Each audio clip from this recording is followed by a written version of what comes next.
And then, okay. Now, this looks like a nice, clean screen. Let me see if I can just make it a little bit bigger.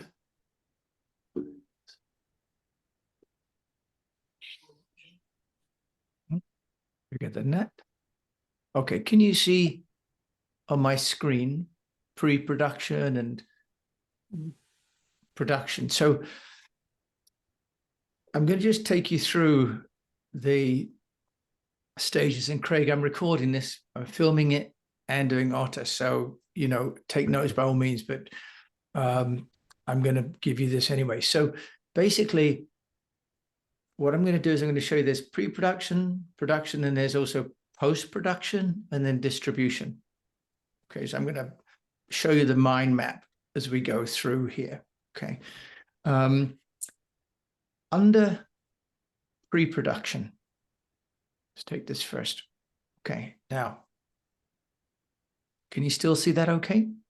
Yes. I'm quite a fan of, it's called Simple Minds, this mind map software from Germany. It's really nice. So basically, what we need to think about first, and Craig, you've already got a show, but we need to think about the concept of the show. And I'm going to take you through the different branches of this. Okay. So if we think of, first of all, the purpose of the show, okay, then what I mean by that is, are you trying to make a show that you make money from? Or do you want to have a show that is part of something else? So, for example, it could be for a cause, you know, like maybe you're promoting a town, like where I live, that we're talking about creating a show for the town to promote the town. Or it could be because you've got a particular interest area. It could be a social cause, for example. So what's the purpose is really key. Actually, that's really where you want to start, actually. Okay. So when you've thought of the purpose, you can then think about whether you're going to try and monetize the show or not, or whether you're going to create money at all from it. That can impact a number of things later on. And if you are going to create a business around the show, we'll look at that a bit later on. But the purpose is really, really key. And I suggest that what you do is you think about, is it for money? Is it not for money? That's probably a fundamental question. Because if it's for money, then it's an investment, it's a business, and goes down one particular route. If it's not for money and it's for other purposes, it goes down another route. So the next thing then is to think about the audience. And here I'd break that down as B2C or B2B. Okay. Or even, I guess, C2C, consumer to consumer, you could have here. So if it's a non-profit podcast, you might consider that to be a C2C podcast, right? Consumer to consumer. So maybe if you're doing something for the community, and other people in the community are the audience. Or if you are selling something, you're a consultant and you want to have a podcast, then obviously you're kind of looking at how you make it into something profitable. The next thing you want to look at, if I close that, make it a little less confusing. The next thing that you want to look at is going to be the schedule, okay? And you actually need to look at all of these things, and the order you look at them in will depend in a way how you like to approach it. But schedule is, I think, one of the most important aspects to look at in a podcast. The reason for that is that to succeed at podcasting, either on your own terms and also for the market, you need to have a consistency of production. If you don't know how much time you can invest in this show, then it goes horribly wrong later. And if you don't know how often you need to produce the show, then that's when people get podcasts fade. So if you schedule, by that I mean, how often do you want to produce a show and how often you want to air the show? Okay, so some people do batch processing, for example, where they take a full day and process 8 shows. Some people do a live once a week. There isn't a right or wrong, but you want to assume that to do podcasting successfully, you're going to do this for at least 12 to 24 or even 36 months. The next is format. Okay, so basically the two real sort of central format types are the interview, could be one-on-one or one with many guests, or you're going to go a solo route, or you're going to do blended. Okay. And then the next thing you're going to look at is the content. Are you going to do audio or video or both? Technically, a podcast is audio, but now more and more people are doing video with the podcast. And because YouTube is the world's second largest search engine, having video is good because it can be found more easily. The problem with an audio-only podcast is that search in the podcast players is very, very difficult. Okay, so people find it very hard. So if you have a video content, it's much easier, but also now you can put video onto Spotify, for example, and Google and YouTube now has a podcast player as well. Okay, just started in the last 2 months. So if you think about the format type now, so that's in pre-production. Once you've made those decisions, then you move into things like the naming of the show and the podcast cover design.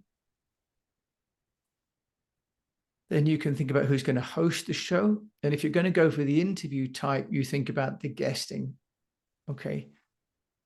Now, under podcast design, you've got a couple of choices. One is to outsource that. The other is to do DIY.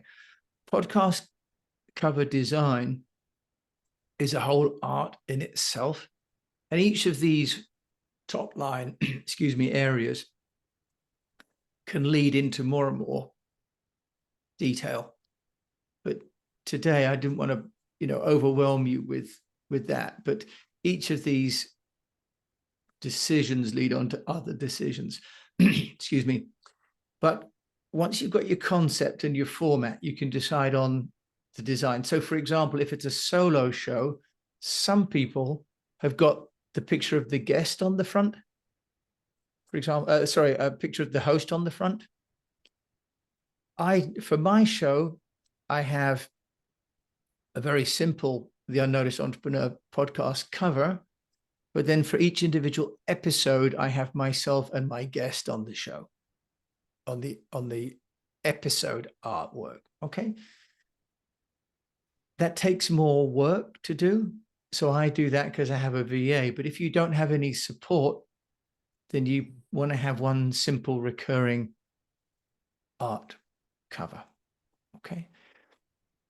And then if you've got guests coming on your show,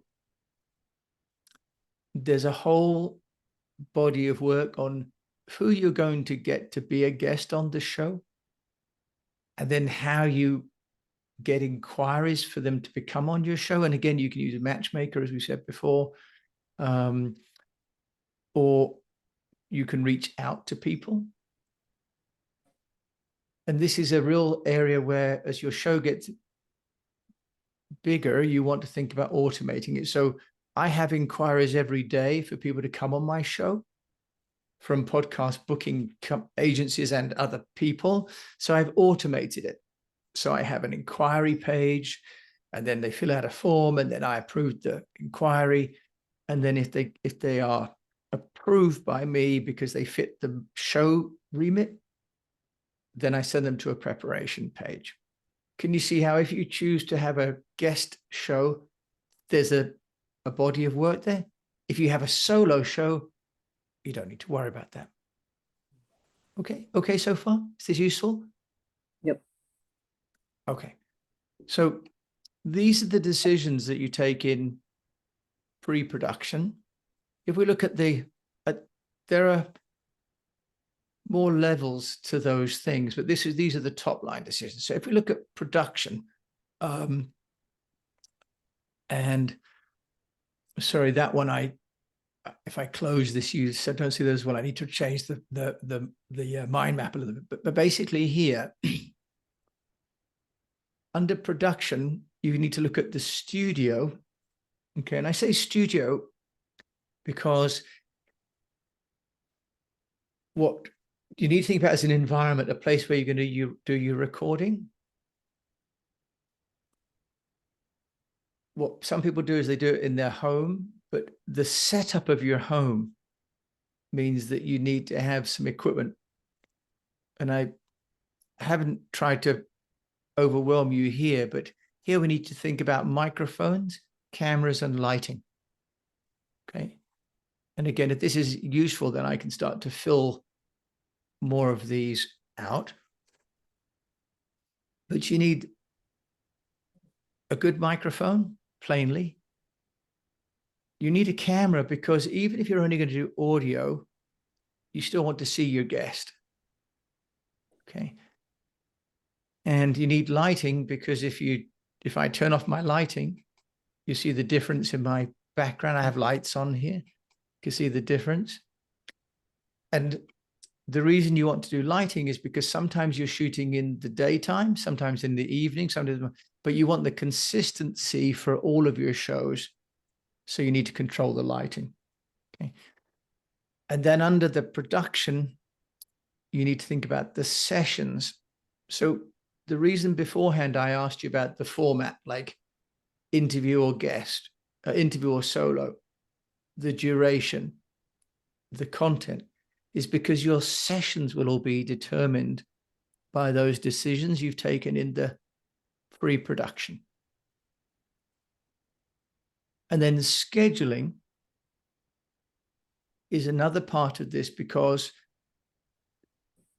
some people like to interview guests, at which point you need to schedule all those guests. And then you can automate that process. So you can use Calendly, you can use Zoho Bookings, for example. The more guests you have, the more scheduling you need, because otherwise you spend a lot of time just going back and forwards on emails with people about when they can make it, when they can't make it. So what I then found is that I schedule people. I use a tool, Zoho Bookings, but Calendly as well. Then I set up SMS alerts to remind people. Okay. Because that reduces the number of no-shows. And then the sessions, you need to decide where you're going to hold those sessions. So for example, some people host them on Zoom. It's low cost, but what happens is that the audio and video quality is not as good as it is using one of the professional platforms like Squadcast and Riverside. Okay. So those ones have costs to them, but what happens is that you get better quality recordings because the technology is that Zoom records by uploading your audio or video to Zoom. So however good your internet connection is going to impact the quality of your recording. But the professional grade, Riverside, StreamYard, they record locally. Okay. And so what happens is that they record onto your computer, then they upload the 2 files for you to then download the files. Okay. So to give you an idea, if you have it on Zoom, you might end up with a file of 150 megabytes, for example, right? But when I do recordings on Riverside, I'll have 800-900 megabytes. Okay. So that's in the production process that you've got some things to think about there. In the post-production, this is where a lot of the time gets taken up. Okay, because this is where the editing takes place. In my experience, having produced now 700 episodes, if you get the pre-production right, your post-production will be much quicker. It's when people have not organized, for example, the kind of questions, the technology, the outcomes that they want, that their post-production is difficult, because what they're trying to do is they're trying to make something good out of bad materials. So it's just as if you were building something at home, if you got everything from the DIY store pre-cut and all the equipment and all the tools were the right ones, when you went to building that garden shed or making whatever it was at home, you'd have everything ready. So it's more like IKEA, I suppose, is sort of easy assembly. What's hard is if you're trying to fashion it out of short bits of timber with the wrong kind of screwdriver. So under editing, there are a whole number of different considerations. The first one is the tools, actually, that you're going to use. Actually, no, before that, the first one is if you're going to do it yourself or not. Are you going to outsource it? Because there are lots of people that will edit for you, anything from $15 to $50 to $200 per episode. The more organized you are in your pre-production and in your recording sessions, the cheaper it will be and the quicker it will be in post-production. Okay. So I didn't put this down, but actually one option in post-production is to outsource. Okay. Lots and lots of people do that. My solution has been to get my pre-production process and format so tight that I don't need to do any post-production. Okay. So what I mean by that is that because I have my guests so well prepared for the 20-minute interview, and my technology infrastructure is such that it's all going to produce the content quality that I need in terms of what we call the rushes, that actually the software that I use auto assembles my show for me. Okay. That's been my solution. So I've basically engineered the workflow so I have to do almost no post-production. Most people edit their content. So what they do is they have to think about, if you've got video, the video editing, if you've got text, the text editing, and if you've got audio, the audio editing. Now, there are some tools out there that are very good for doing all, one or more of those formats. And it's another, again, a whole new topic. And what I can do is I can share with you on another time, another place, some of the tools that you can use. But there are some really, really good tools, but they all have a bit of a learning curve. Okay. So then when you come to editing, you're going to create some short form edits, 30-second, 1 minute, and some longer form pieces. Okay. If you do text, you can create social posts, you can create articles, and you can create books. Okay. So what I do is I take the video and I make short and long form. Okay, short videos are long form. I then make articles, which I then make into books. and I also have audio.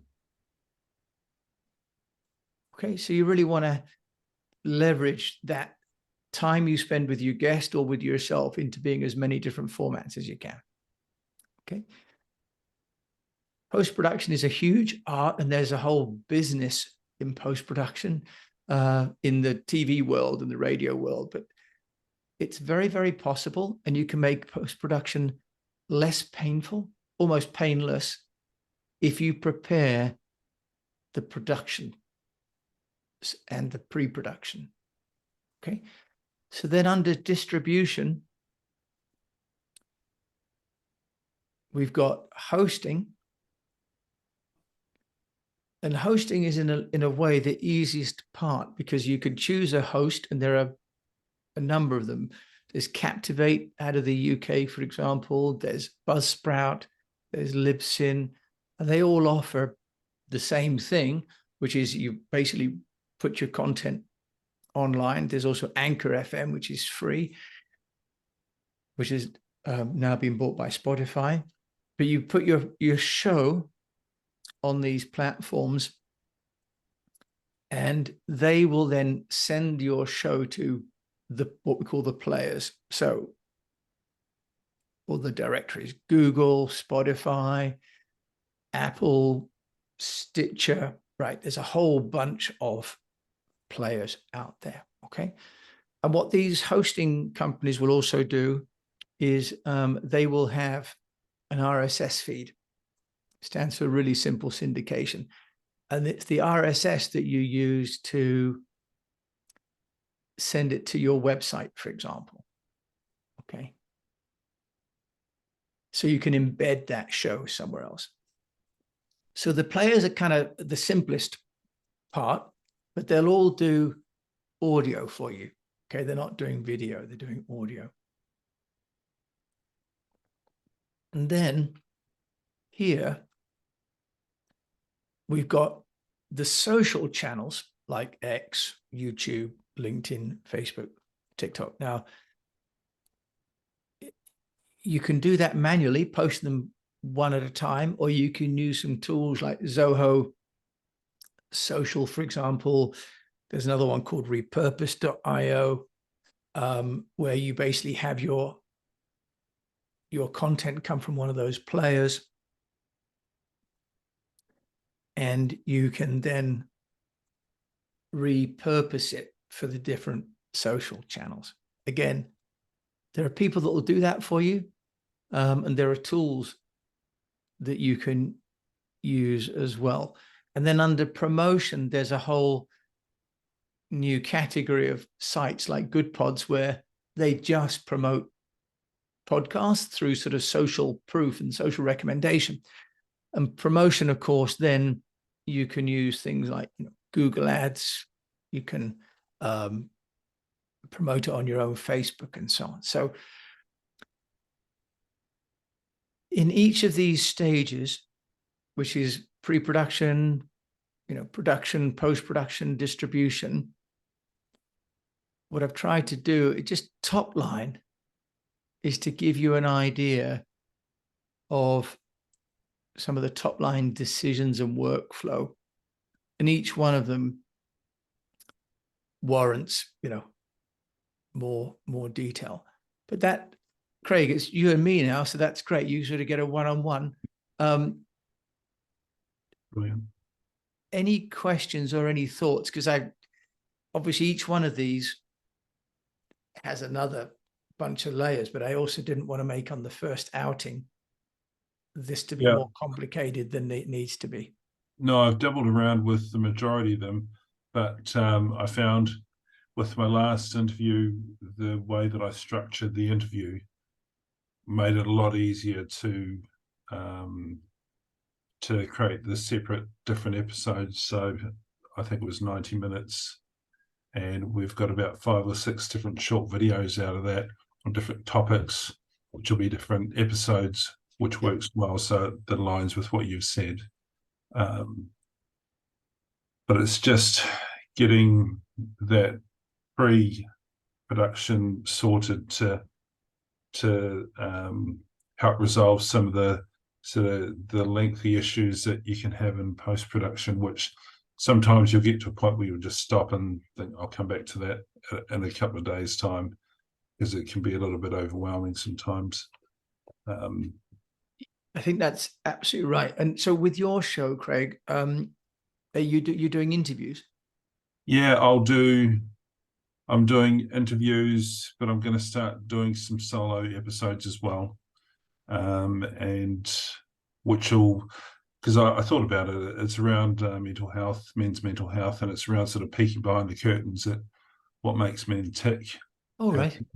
So the first couple of episodes have been, I said it's guys who may be struggling or vulnerable who will share their stories, or guys who are in a really good place who will share their stories as well. So I thought the proper episode will be me actually showing a bit of vulnerability around a few things that have happened recently. And so probably this weekend will be the weekend that I record that. But I'm thinking of actually just jumping straight into the deep end and doing it as a live session. And just throwing everything out there, which will be quite interesting to see how it goes. So what tool are you using for editing? So I fiddled around with Descript for a little bit, but I didn't really know how to use that. Okay. I did purchase some software called NCH software, and it's different applications. So there's video, there's audio, but I purchased the video part, and I can download and record audio on that. Okay. Is that text to audio and video editing as well? I think it can be, but I haven't utilized that. I've just used the audio and video. Okay. Then I can separate the audio out to put as into podcast, different bits and pieces. Yeah. It's hard when you're not sure. You're sort of, having a go and figuring things out as you go along. Yes. No, for sure. And then are there any things that I've covered in here that are new to you, or that you'd like me to try and help with or think about? I think so I suppose from a person who's starting a new podcast and is sort of doing it part-time, the scheduling part is a bit of, is a challenge to get people to, they say they want to do it. You ask when is a good time. I don't have the number of people that you'll inquiries to who want to come onto the show, because the social proof is minimal to start with. So it's probably just a matter of when you say you've got your pre-production pretty much tied down, could you just cover a little bit more depth in what that looks like?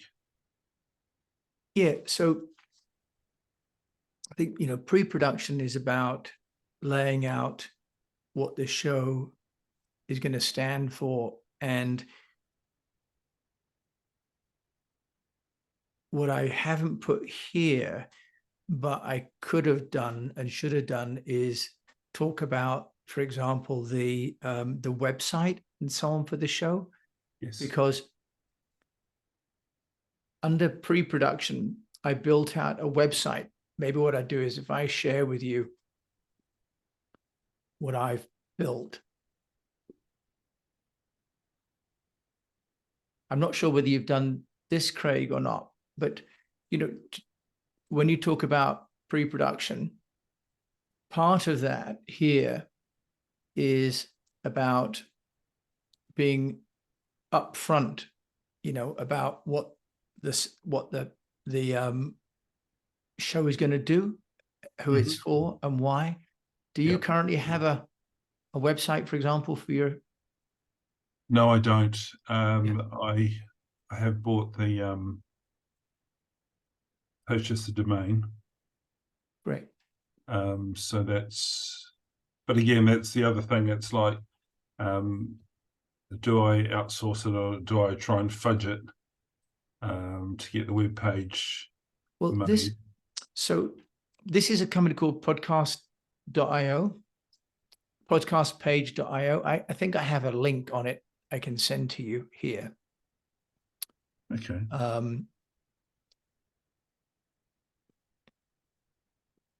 Yeah, podcast.io. If you go to my unnoticed.cc under apps, Apps. I put that here for you. Cool. Okay.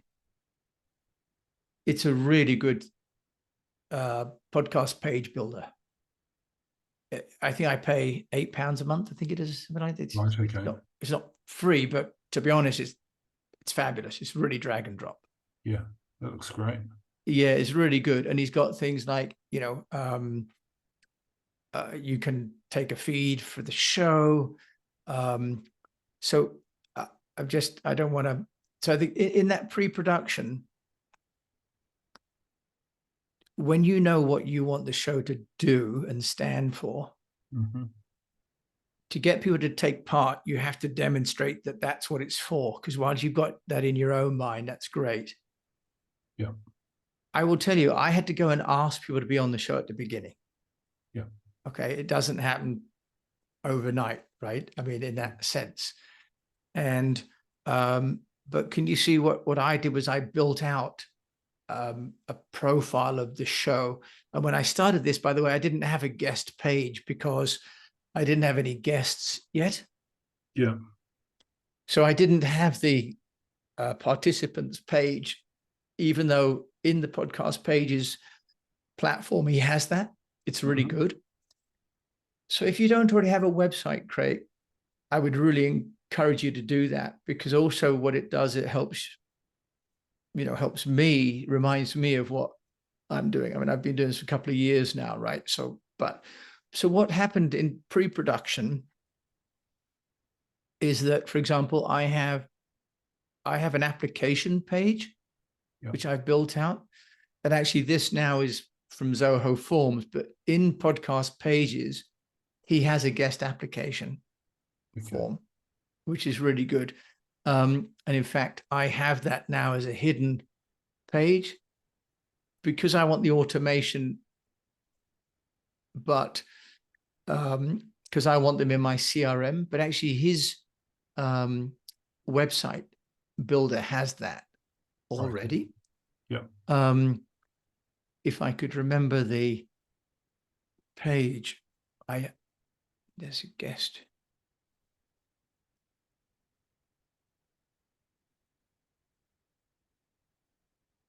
Yes, here you go. I now have this as a hidden page. But can you see he has this as a already? That makes it a lot easier, doesn't it? Yeah. So what happens is you send this to somebody. Okay. And what happens, Craig, is in your pre-production, because you know your purpose, and I'll share that with you in a minute, but can you see, then I've embedded here a calendar booking. Okay. Yeah. So I'm using Zoho Bookings, but you can use Calendly. So this is really a stage that you want to automate, because A, it takes time, but B, also just makes you look more professional. Yeah, it does. Yeah. And then the other thing that I have, so I have a workflow behind here, but if you're starting, don't worry about that at this stage. It's just, I get 5 or 6, 7 a week applications. Yeah. So, got to a stage where it was taking more time to manage people than I wanted to. Also, I wanted to get them into my newsletter and so on. But that's not really a concern for you at the beginning, right? So then what I have created here is a guest prep page. Okay. So here, who we're talking to, what we're talking about, the equipment that you're going to need, my setup, okay, the studio details, okay. So by doing this, I'm basically solving that problem. Remember, under the show concept, yeah, I've written it down. And what that means is that guests that I invite, they get sent that page, and when they come to me on the show, they've already been prepared. That's what I mean about the pre-production. Yeah. Because you can see how much time that saves you, because you get rid of people that aren't correct, but also those that come, they kind of already know what they're going to talk about. Yeah. So it saves that and and what happens then is, by doing that, the interview is much more focused. Yeah. So you don't have to do so much post-production. Yeah. No, that makes sense. For some inquiries, I'm just back and forth with people over either email or WhatsApp or, Messenger to date, time, topic, what's their availability. But that makes so much more sense.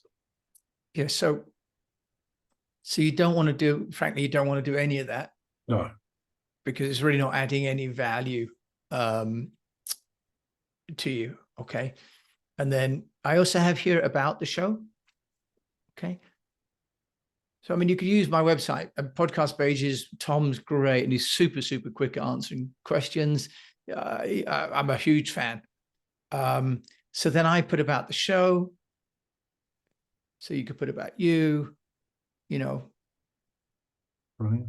I take this from Buzzsprout. Okay. Because I was writing to people, they're going, can you tell me about the show? Right. You're going, anything that you do 2 or 3 times in a row, yeah,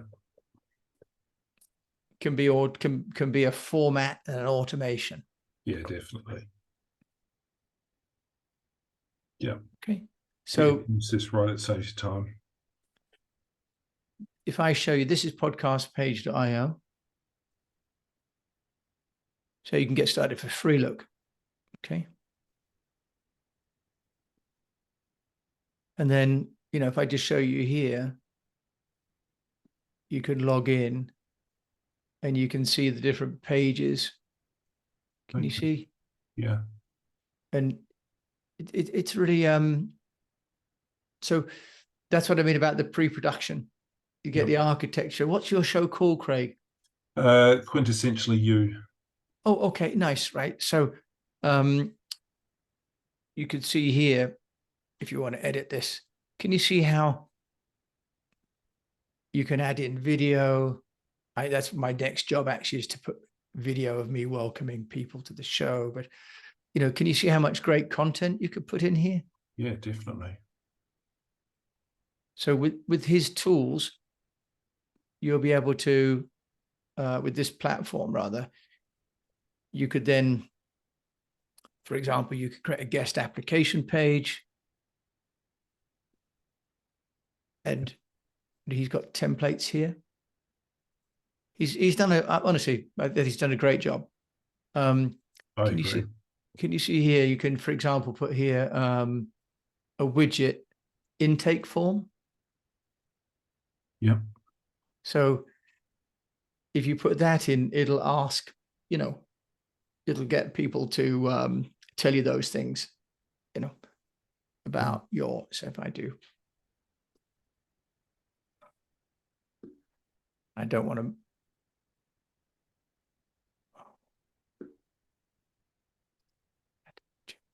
Well, you can see, you can add anything in here, right? You can add an intake form in here, for example. Guys, there's been a lot of thought put into creating the whole format altogether, hasn't there? Yeah. Oh, that's the wrong one. So that's I think what you want to think about next, if you've got the quintessentially you.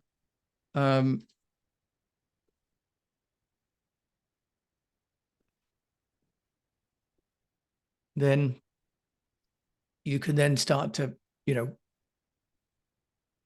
share all the different things that you've got. Yeah. Yeah. And then what I do, for example, is I put, and as you get more guests, you can start to post your guests on it. Oh, yeah, that's cool. It's very nice, right? Yeah, really nice. And you see, you can imagine what that does. That helps new guests. Yeah. Because in a new show, the big issue is, why come on your show? Yeah. Okay. So then you can start. So these are some people that actually we've approved that they haven't come on the show yet. So it shows them, then I need to, but so you can see here, then you can link the show episode and related posts. So we have the blog post as well. Brilliant. Okay. So if you wanted to think about that, maybe Craig, in terms of pre-production, it's a little bit of investment, but then it also helps you feel like, wow, I've got something. Yeah, definitely. Yeah. And it looks professional. And it's easy to look, it's easy to read, it's easy to navigate. Yeah, so then you could, all those things about, what your format is, your purpose, who you're interviewing, you kind of you're kind of literally encoding them into a website. Yeah, definitely. No, that makes complete sense. Okay. And who are you hosting with? I've used Spreaker this time. Okay. I don't know. Are they good? Yeah, I'm quite surprised, actually. It was just only sort of one click to get the episodes loaded up to sort of Apple, Google, Spotify. The only challenge I found is that for YouTube, and I probably need to go on and have a look at the settings, it will take whatever length video is that you're sending across, or whether it's audio or video, and it will split into 15-minute segments. So if it's 25-minute audio or video, it will split into 15 minutes and 5 minutes. Oh, yeah, I see. Yeah, it's and it's sort of, yeah, okay.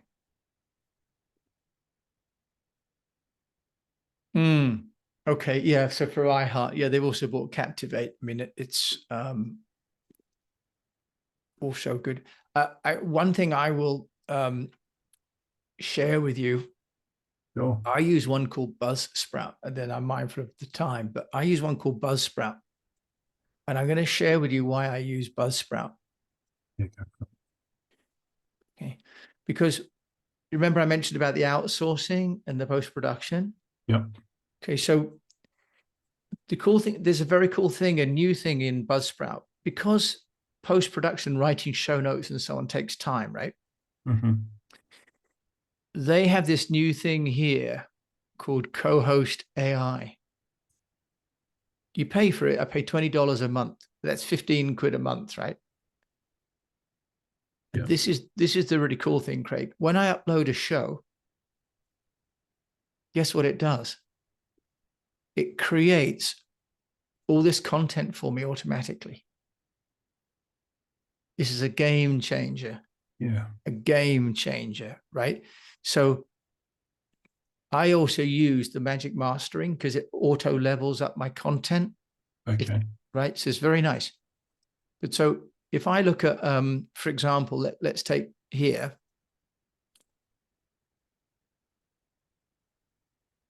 What you can do, this content has been written by Co-host AI. Can you see? They offer me different titles and they give me, so I can just tweet from here. Look. Wow. Mate. That's crazy. This is quite new. They just launched this 3 months ago. But it's a game changer in my view, because what you don't want to be doing is spending your time mucking about, writing this stuff. So, and then what they do is, you see,